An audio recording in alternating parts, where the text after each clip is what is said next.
Mais Oui, moi, son j'utilise affichage. le sac avec du fibre naturel là, pour au moins, Yeah, comme that's je disais, le miel c'est un produit très hygroscopique. Ça absorbe tout ce que ça trouve comme odeur et bien comme substance. Et pour avoir un produit de qualité, il faut réduire le plus possible la fumée. Et l'apiculture camerounaise, spécialement, a énormément de fumée. Nous, on utilise trop de fumée quand on fait le travail au Cameroun avec l'enfumoir. Et normalement, la fumée, je ne sais pas si beaucoup en utilisant même savent à quoi c'est la fumée normalement. C'est seulement pour distraire les abeilles, la fumée.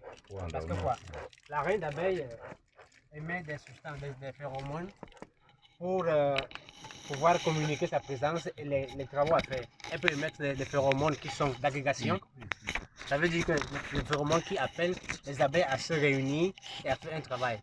Ça peut être les phéromones d'alarme, donc des substances qui a un intrus dans la ruche. Les phéromones de nécessité, donc c'est quand elle veut être nettoyée, parce que la reine d'abeille, ces substances sont émises sur des senseurs qui se trouvent sur les parties terminales des pattes.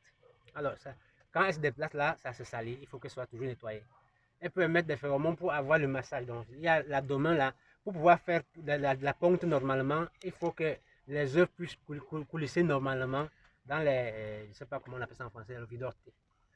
Et parfois, vu que nous savons tous que la reine n'est pas à mesure de se nourrir, elle a besoin des abeilles pour la nourrir.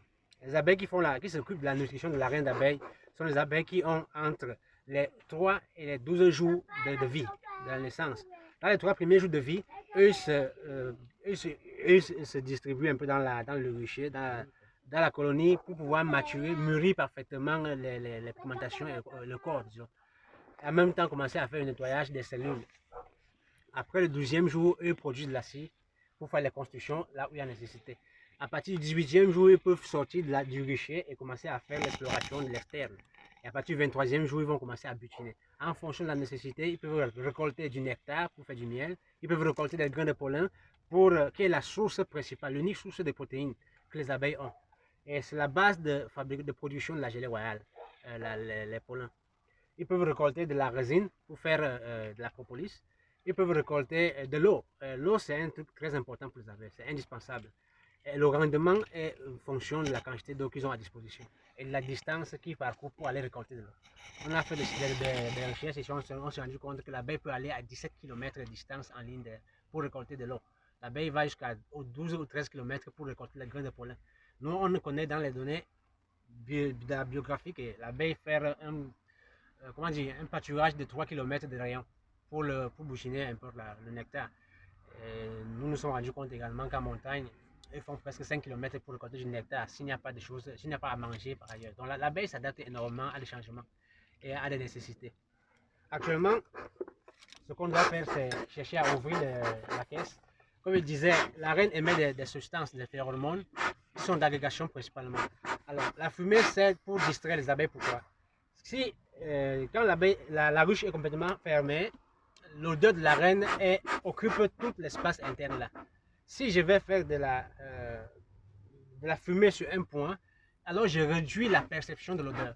En ce moment, les abeilles se déplacent pour aller chercher la reine parce que là, sur le point là, ils ne sentent plus l'odeur. Et en se déplaçant, ils me laissent la possibilité, ils me laissent du temps de pouvoir travailler sans les écraser. Donc c'est à ça que sert la fumée. Je dois être à mesure d'allumer l'enfumeur. ok, ça ne donne pas.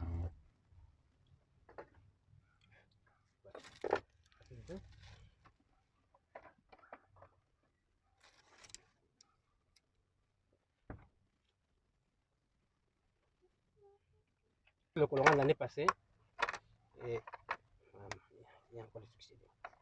Ça c'est le colorant jaune, mais vraiment c'était. Après il y a deux colorants que je n'ai pas ici là, que je vais utiliser l'année prochaine. Ici là pour faciliter les choses, il y a des apiculteurs qui utilisent ceci là pour récupérer la reine. Ça c'est pour ceux qui n'ont pas la capacité de manipuler bien la reine, ils utilisent ceci là. Pour ceux qui vont encadrer. Pour mettre le colorant, il y a ceux qui utilisent ceci là. Pour mettre le colorant. Ceci là j'utilise seulement quand il y a les étudiants qu'on doit faire des travaux pratiques quoi. Hey. Bon. Alors, point. Et je soulève très doucement, très lentement le cadre. Et comme je disais tout à l'heure, le comportement des abeilles, donc l'agressivité des abeilles, la plupart des abeilles sont agressifs en fonction de l'humeur ou bien le comportement de celui qui les visite. Alors, ceux-ci-là, vous voyez qu'ils sont sur 1, 2, 3, 4, 5, 6 cadres. Ils sont réduits à une dimension très réduite. Cette dimension-là, ça leur permet d'avoir une proportion comme occupation de quantité de miel qui peut suffire pour passer l'hiver. Et je disais tout à l'heure que la reine est en ce moment-là encagée parce qu'elle est enfermée ici à l'intérieur, dans cette traverse. Je répète un truc, c'est très important de toujours utiliser un masque. C'est vrai que Où est ton masque? c'est accroché, je vais l'utiliser tout à l'heure. Alors j'espère qu'à travers la grille, si on parviendra à trouver la reine, à la voir. Parce qu'actuellement, comme je disais tout à l'heure, je l'ai enfermée ici pour pouvoir faire la préparation au traitement d'automne. Bon, présentement, elle n'y est pas. Et je vais aller là, je vais chercher une autre reine de l'autre côté pour qu'on puisse la voir. Baisse un peu comme ça. Elle a pu s'échapper alors? Non, non, elle est à l'intérieur. Elle est à Avec les l'intérieur, abeilles, là, dans c'est le pas facile de la voir. Elle peut arriver qu'elle soit sur le côté inverse du grille. cadre. Et tu ne peux pas en fumer pour... Ah, elle est là. Tout à l'heure, un instant, j'ouvre ça et on essaie de la voir.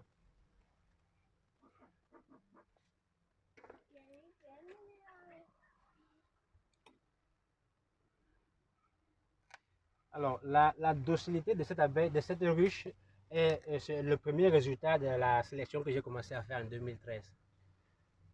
Arriver à parvenir à choisir, à sélectionner une reine complètement docile, bon pas complètement, donc assez docile pour l'objectif qui était celui de faire des visites avec les écoles.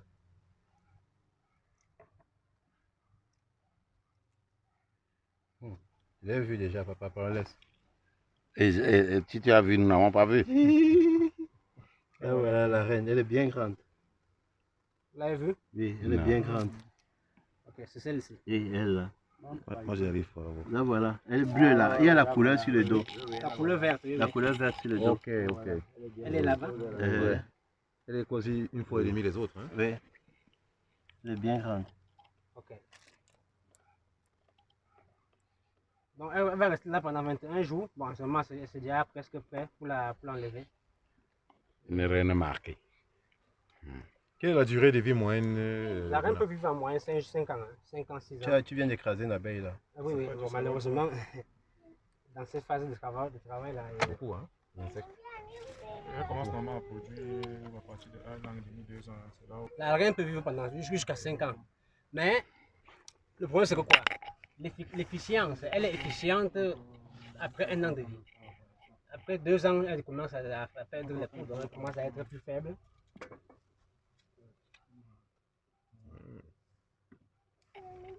Et les ouvrières vivent un peu moins, n'est-ce pas? Oui, oui, 70 jours, 50, 70 50, jours. 70 jours. Ici, là, ce qu'on voit ici, là, c'est le miel. 70 jours et 5 ans de différence entre les abeilles. Donc, tout ceci là qu'on voit là, c'est du miel operculé qu'ils vont utiliser pour leur consommation interne pendant l'hiver.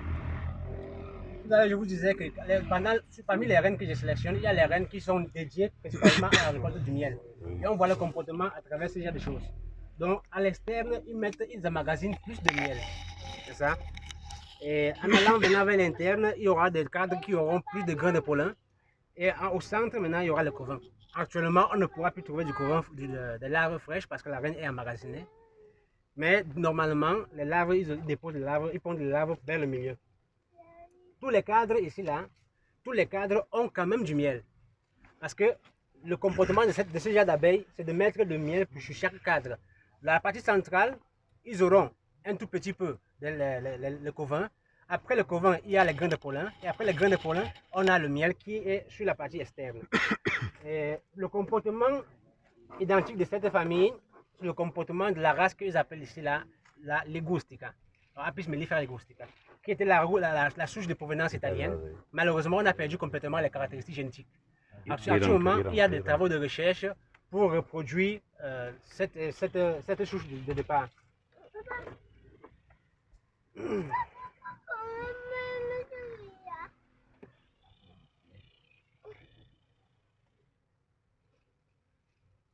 Alors, vous voyez qu'ici également, nous avons aussi, sur toutes les traverses, il y aura la rosée du miel. Donc, ils mettent le miel quand même.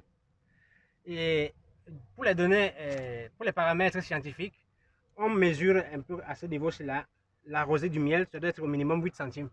À partir du bout de la traverse jusqu'ici. Donc vous voyez que jusqu'ici, là, 8 centimes. Et si vous constatez, il y a encore du miel frais, pas encore operculé là à l'intérieur qui brille. Parce que c'est la récolte qu'ils sont en train de faire en ce moment, c'est sur des petites plantes qui ont fleuri ici dans les environs. Tout à l'heure, on va voir la plante là. Elle est pleine, elle est énormément pleine d'abeilles. Et un travail que je suis en train de faire cet hiver, c'est de propager cette plante. Parce que c'est un arbre qui produit énormément en hiver. Ah, ok. Et c'est une période où il n'y a pas assez de floraison. Vous avez vu en venant ce matin, un endroit là-bas que j'ai cultivé et j'ai semé de l'herbe. Quelqu'un dira, mais celui-ci est malade. Ce sont des espèces qui sont très importantes pour le mois de juillet. En mois de juillet, ici là nous sommes en été et c'est assez la sécheresse. Pour la production de la gelée royale, étant donné que la gestion biologique ne permet pas que tu puisses donner du sucre, pour la production de la gelée royale, l'apport principal de graines de pollen doit être naturel. Donc cette portion sémée, et il y a aussi d'autres portions ici derrière, me garantit quand même l'approvisionnement en graines de pollen pour la gestion. Donc les cadres en réalité sont identiques pour l'instant parce qu'il n'y a plus de covin. Vous voyez que depuis qu'on est en train d'observer, on ne voit plus assez de covin. Ici là, ils sont encore en train de finir de naître. Il y a encore une rosée là au milieu. Et quand cette rosée va finir, alors je pourrais faire le traitement. Vous voyez, il y a une différence de pigmentation, de couleur entre les covins et les opercules de miel. Et je croyais pouvoir observer une abeille en la naissance, mais en ce moment, il n'y en a pas.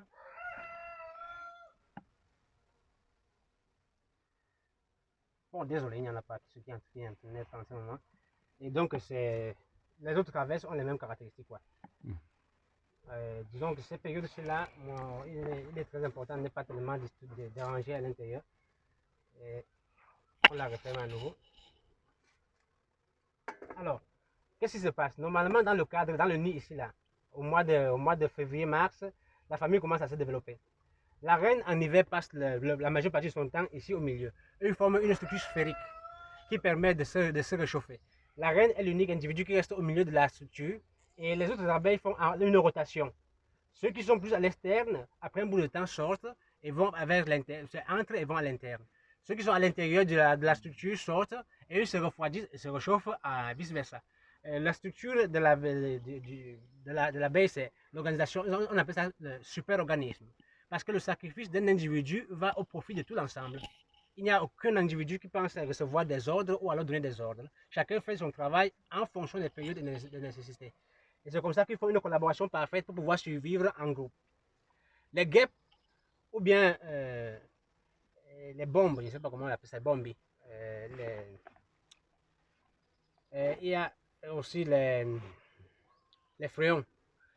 Eux, ils passent l'hiver individuellement. Au printemps, c'est seule la reine qui construit le premier nid, fait du covin, et les ouvriers qui vont naître s'en occuperont à faire le second nid. Sur les abeilles, c'est différent.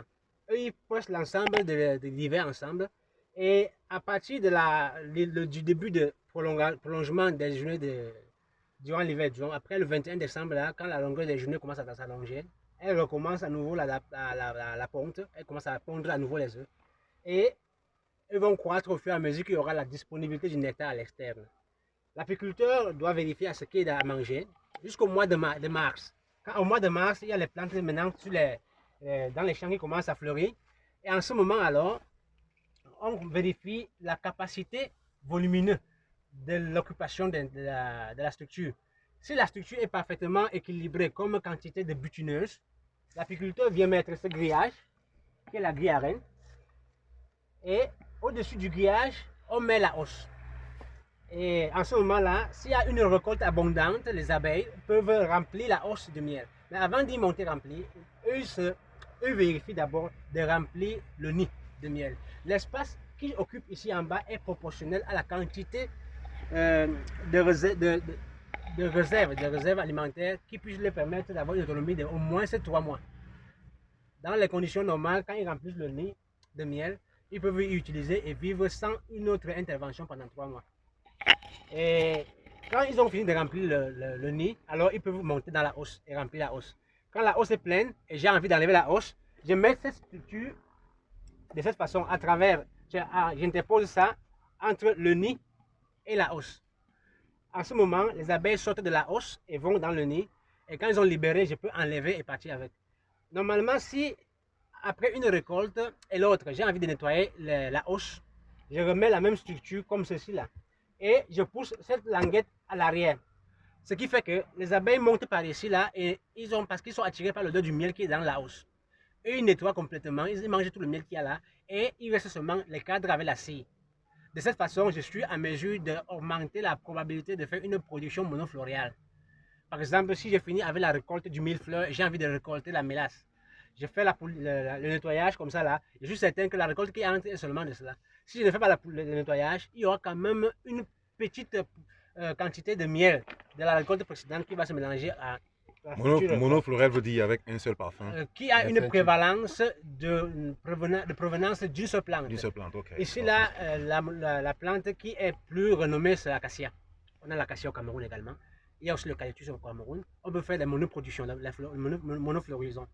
La monofloriale qu'on obtient majoritairement au Cameroun, c'est l'ondolé, qui est c'est énormément diffusé et c'est facilement réplicable comme plante. Ça a plusieurs fonctions et je suis certain que les agronomes ont déjà donné ces fonctions-là. C'est une subsistance pour la population locale. C'est une plante qui a les racines parfaites pour pouvoir tenir le terrain un peu stable. C'est une plante qui est rustique, donc ça ne nécessite pas de nettoyage ou bien d'assistance pour le traitement et autres. Ça a une puissance énorme pour la production de grains de pollen et la production aussi du nectar. Donc c'est une plante par excellence pour l'apiculture. Un dollar, hein, pas du dollar. Le dollar. Alors actuellement on a fini avec la partie ici. Et donc quand j'ai fini avec ce travail-ci là, j'ai enlevé les os et je dois les ramener au laboratoire. Alors je commence avec la deuxième partie. Après chaque visite, avant de faire quoi que ce soit, j'écris la date et j'écris ce que j'ai effectué. Par exemple, ici, là, j'ai écrit le 22 octobre, j'ai fait j'ai enfermé la reine. Le 20 mai, j'avais enlevé 2 traverses de covin pour former des nucléos. Le 18 mars, j'ai écrit OK, ça veut dire que la famille était sur 9 traverses et était déjà prête pour la récolte d'acacia. Donc, elle n'avait pas formé les seins.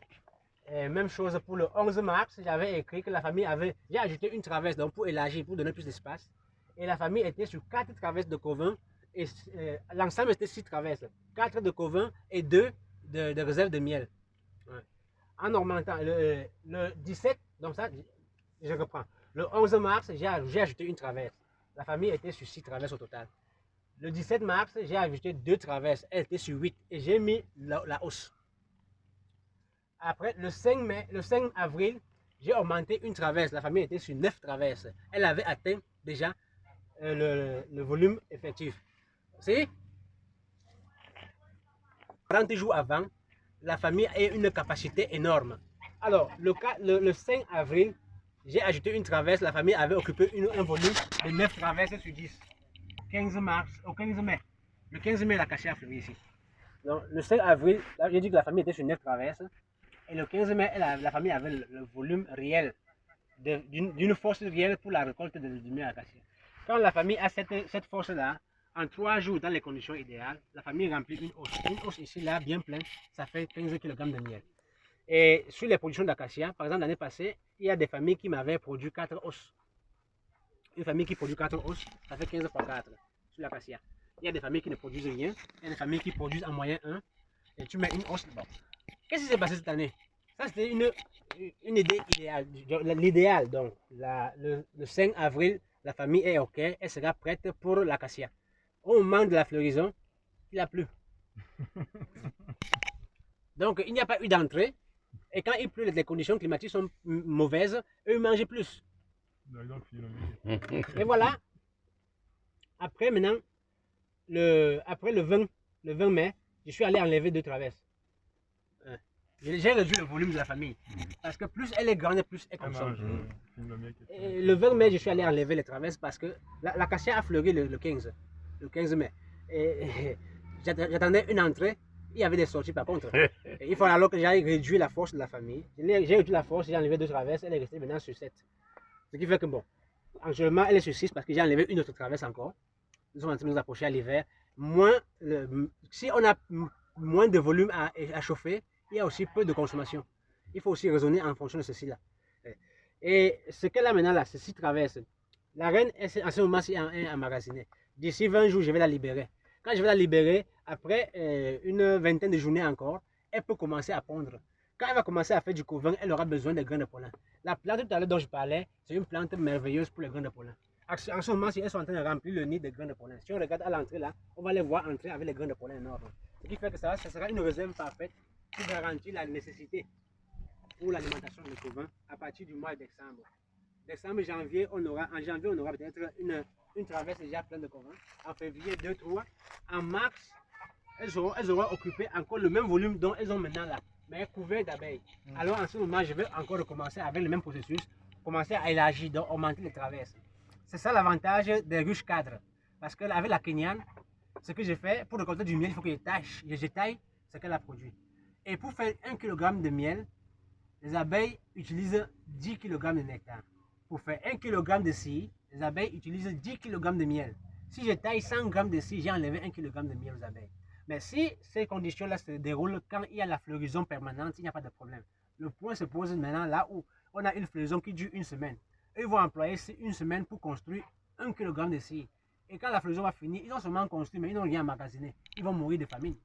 Donc si j'utilise une ruche qui permet d'avoir une réutilisation du matériel, j'économise déjà pour leur subsistance des cadres et j'économise pour moi également une production majeure. Voilà pourquoi il y a un rendement de 10 kg de miel pour la ruche à cadre et 1 kg de miel pour la ruche kenyane. C'est un peu ça, les données que j'ai reçues. Bon, ce n'est pas une opinion personnelle, ce sont des données scientifiques que j'ai eu à effectuer quand je faisais encore ces travaux-là. Ici, on a terminé. Une autre chose, comment est-ce que tu contrôles les sémages dans ce cas-là? Alors ici, là, les sémages, en faisant un contrôle de la famille graduelle, tu parviens à donner de l'espace. Parce que le sémage, pourquoi est-ce qu'il y a le sémage? Si la ruche, la famille, donc si la reine n'a plus de l'espace pour pondre les œufs, elle va émettre la substance de subdivision, donc la phéromone qui les demande de créer de l'espace. Et les buchineuses vont aller chercher de l'endroit là où il y a plus d'espace commode. En ce moment, ils vont faire les sémages. Ils vont commencer à élever les cellules royales. Si elle a de l'espace, elle continue à pondre. Mais par contre, quand la famille atteint un certain volume, une certaine force, une proportion d'équilibre entre les abeilles jeunes, les buchineuses, les faux bourdons, ils vont se diviser parce que la multiplication vient par essaimage. Alors pour éviter cela, j'augmente du cadre en haut. En augmentant la hausse, eux, ils ont l'espace pour emmagasiner. Donc, ce n'est pas qu'ils ont manqué d'espace. Ils ont toujours de l'espace. En ce moment, alors, ils vont continuer à emmagasiner. En dehors de cela, il y a des races d'abeilles. Ceux qui font la production des grains de pollen, par contre, quel que soit l'espace qu'ils ont, ils font toujours les cellules royales. Donc, tu vas passer chaque 5 jours, enlever les cellules royales qu'ils ont mis pour éviter qu'ils font le sémage. Oui, je vois. Et pour enlever les cellules royales, on fait comme j'ai fait tout à l'heure, on vérifie, cadre par cadre, on regarde. C'est très difficile parce que, quelle que soit la prudence que tu as, il y a une cellule que tu oublies toujours. J'ai les petits arbustes là qui m'aident beaucoup pour récupérer les essais, quand ils font les essais. C'est pour ça que pour chaque apier que j'ai, je cherche à mettre des petites plantes de fruits là, qui ne grandissent pas en hauteur. Là, j'augmente la probabilité qu'ils puissent se poser dessus quand ils font fumer, quand ils sèment. Il y a... Vas-y. Non, je t'écoute. Il y a par exemple le système que Serge Ayama a présenté, sa ruche à carré qu'il a fait avec un système qui pour contrôler les sémages, où il met une barrette. Et bon, tu peux enlever la barrette et mettre maintenant une autre hausse au-dessus. Et avec ce système-là, maintenant, eux, ils peuvent essaimer dessus. Mais comment c'est possible vu qu'il y a la reine déjà en bas? Comment ils font pour essaimer? Le sémage vers le vertical, le sémage vertical, normalement, c'est une théorie qui fonctionne aussi énormément. Parce que quoi, le sémage vers l'externe fonctionne si à l'extérieur, il y a la ressource productive. Donc, s'il y a du nectar, il y a les conditions idéales pour aller par là-bas. Sinon, si je n'ai pas de floraison en ce moment-là, et ils veulent les semer, ils vont aller chercher une autre cadre qui est vide ici à côté. En les fournissant la cadre en hauteur, en vertical, je les facilite la tâche. Mais ce n'est pas une sémage réel. C'est un déplacement des ressources en hauteur. Alors, tout à l'heure, j'ai dit que pour éviter qu'ils sortent de la... Parce que le sémage, c'est sortir de la ruche en subdivisant la famille en deux. Donc, une famille, ça se définit par reine, faux bourdon et ouvrier. Donc, si dans une ruche, ce n'est pas une généralité d'avoir deux reines. C'est ça? Alors, le sémage vers le haut, c'est avoir la reine qui monte et continue à pondre sur la partie du haut. Par contre, la famille qui est en bas continue à se développer et ils ont encore plus d'espace pour y emmagasiner les ressources. jusqu'au moment, pour les abeilles qui ont l'attitude à faire la production de miel, donc à récolter du nectar, tant qu'ils ont de l'espace, moins ils n'auront pas la tendance à former les essaims. C'est pour ça que ici, là, peut-être à l'intérieur, on va voir, si je me rappelle, sur des photos, par exemple, sur la production en montagne, des caisses avec 4, 5 os. Parce que plus ils ont d'espace et plus les conditions climatiques sont favorables, et plus haute est la récolte qu'ils effectuent. Et sincèrement, ici, là, quand il y a les bonnes conditions, la récolte est vraiment abondante. Si tu as de bonnes conditions, par exemple sur l'acacia, en un mois ou bien en 2 semaines et demie, une caisse peut te produire 50 kg de miel. Si tu as des mauvaises conditions, en un mois ou bien en 2 semaines, tu peux dépenser 30 kg de miel pour les nourrir. Ce sont des conditions vraiment extrêmes. C'est ça qui est diverti et rend instable la Si je comprends bien, pendant la floraison là, tu contrôles tous les 2 jours. Non, pas tous les 2 jours. Moi, j'ai la tendance à tenir les familles sous contrôle, donc à éviter qu'ils se développent à l'improviste. Oui. Leur développement, et c'est ça, d'après moi, la maîtrise de l'apiculture, leur croissance doit être contrôlée. Parce que plus tu as le contrôle de la croissance des abeilles, plus tu parviens à programmer la période, dont la fenêtre de formation des essaimages. L'essaimage ne se fait pas toute l'année. Je suis plutôt au niveau de la récolte.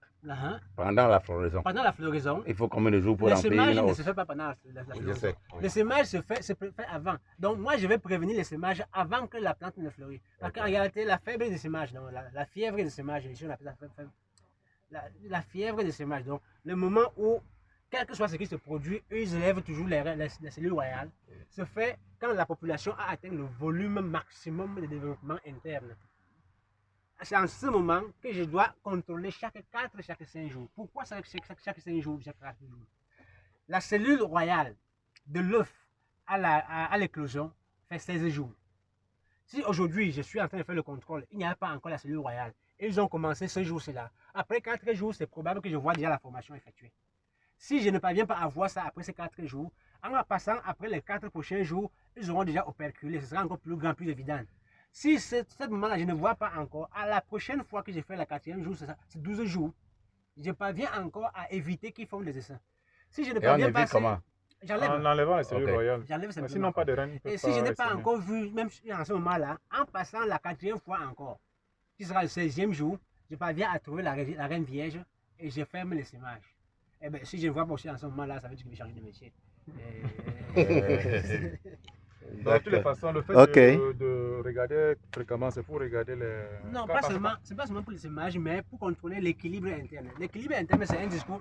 Bon, quand je parle d'équilibre interne, c'est très simplifié. De quoi est-ce que j'entends par équilibre interne? L'autre là, on ne met pas dedans. Non, ceci là, c'est seulement pour le filtre. Ça ne sert pas pour l'instant, c'est l'année prochaine. L'équilibre interne de la ruche, c'est quoi? La quantité d'abeilles. Mais sur cette quantité de butineuses, quels sont ceux qui effectivement sont déjà en train de sortir pour aller butiner? Parce que j'ai dit que tant que l'abeille n'a pas 23 jours, l'abeille ne sort pas de la ruche. L'abeille ne peut pas butiner. Donc, cette quantité, cette proportion-là, quelle est la proportion? Quelles sont les quantités d'abeilles qui sont dédiées à la production, à la construction de la production de la cire d'abeilles et à la construction des cellules nouvelles? Quelle est la quantité de miel interne au total? Quelle est la proportion de grains de pollen qu'il y en a? Et quelle est l'efficience de la reine? Ça, c'est un rôle important. Là, il y a des reines qui réussissent à pondre tout un cadre complet, donc 10 décimètres carrés, en une journée. Il y a des reines qui pondent 2000 œufs par jour. Si j'ai bien compris, ça veut dire que tout ce contrôle-là, c'est pour garantir qu'au moment pile poil de la floraison, l'abeille, que la capacité interne des butineuses soit au top. Oui. Optimale. Oui. Ok. Bon, maintenant, comment est-ce que tu fais pour retarder ou accélérer ce processus-là? Je vais dire, par exemple, si tu as... Voilà. Oui. Alors, j'ai fait la visite au mois de mars. Oui. Je vois que la famille, celle-ci-là, par exemple, c'est une famille modèle. On peut dire celle qui étudie bien. Les autres, par contre, non. Donc, celle-ci-là étudiait bien. Elle a fait tout le processus comme il se doit. Là où j'ai fait une autre visite, je vois que la famille, par contre, au lieu d'être sur 3 cadres de covin, est sur un cadre de covin. Ça arrive. Qu'est-ce que je fais? Je vais voir une autre famille qui a 5 cadres de covin au lieu de 3. J'enlève 2. Tu fais un swap. Je mets ici, là. Qu'est-ce que je disais tout à l'heure? Le concept d'apiculture, c'est de faire à ce qu'un ruchier et un comportement d'une ruche. Non, Donc, j'ai compris. dans le rucher, j'ai 50 ruches. Ces 50 ruches doivent avoir un seul comportement, c'est Voilà. impossible. Le comportement Mais si de je la parviens communauté. à avoir ce résultat-là, j'aurai un rendement énorme. Non, c'est bon, c'est bon. Merci, Monsieur Paulin. Je vous en prie. Ça a été un très grand plaisir et merci pour le partage. J'espère que cet élément va vraiment servir pour nos jeunes apiculteurs. Et ça, nous vous remercions beaucoup pour vos enseignements. Merci. OK. Allez, vous. Après, tu envoies les vidéos là, pardon. Ouais, vous pouvez sortir de la cage, bande de peureux. Regardez là qui sortent là. Regardez, regardez. OK. Merci bien. Ça c'est Monsieur Paulin Takam depuis dans son laboratoire d'apiculture à Turin en Italie. Ok, ça c'est de l'apiculture camerounaise en pleine un apiculteur camerounais qui travaille du côté qui a qui a son rucher plutôt en Italie. Merci bien, mes pas.